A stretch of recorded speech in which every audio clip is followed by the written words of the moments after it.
Hej og velkommen til Big Science DK's udbudspodcast her i uge 11.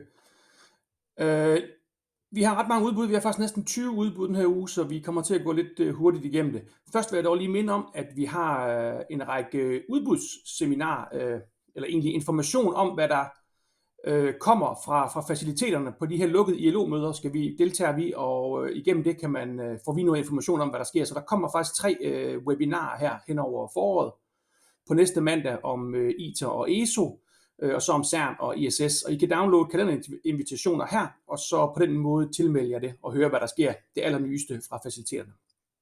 Godt. Videre med udbuddene. Som sagt, der er rigtig mange. CERN har en 10 stykker.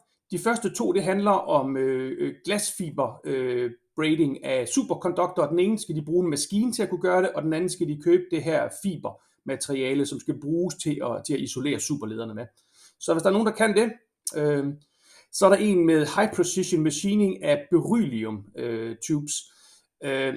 Den er lidt tricky, fordi beryllium er giftigt, så det kræver special håndtering, men hvis man kan det, så er det virkelig interessant, fordi der er ret få, der kan håndtere beryllium.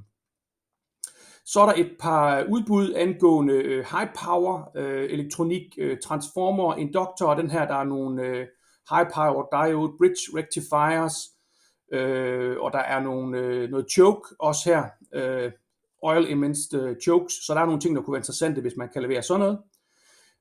Så leder de også efter transformatorer, altså 2 store transformatorer, 20 megawatt-ampere, eller 2 megawatt-ampere, undskyld, så ret store, og også dieselgeneratorer i den samme størrelse.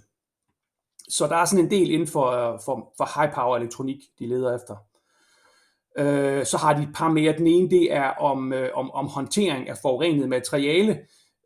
Den tænker jeg kan være lidt svær, og den anden også med civil engineering, facaderenovation. Det er jeg heller ikke sikker på relevant for danske virksomheder.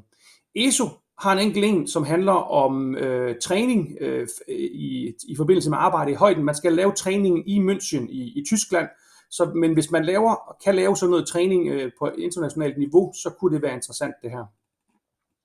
ISS har et enkelt udbud. De søger betonafskærmning til et af deres eksperimenter. Så hvis man er interesseret i det, så må man meget gerne tage fat, for vi har haft flere af de her udbud, og der kommer højst sandsynligt flere med betonafskærmning, så det kunne være ret interessant, hvis der er danske virksomheder, der er interesseret i det. Fusion for Energy har en enkelt design for fremstilling og test af ventilsystemer til vakuum. Jeg tænker, det er nogle ret store og voldsomme ventiler, men hvis man har erfaring inden for det, kunne det være interessant. ILL har en stribe udbud. Den ene, det er deutereret vand. Det tror jeg desværre ikke, vi kan. Så er der renewal of Wi-Fi infrastruktur.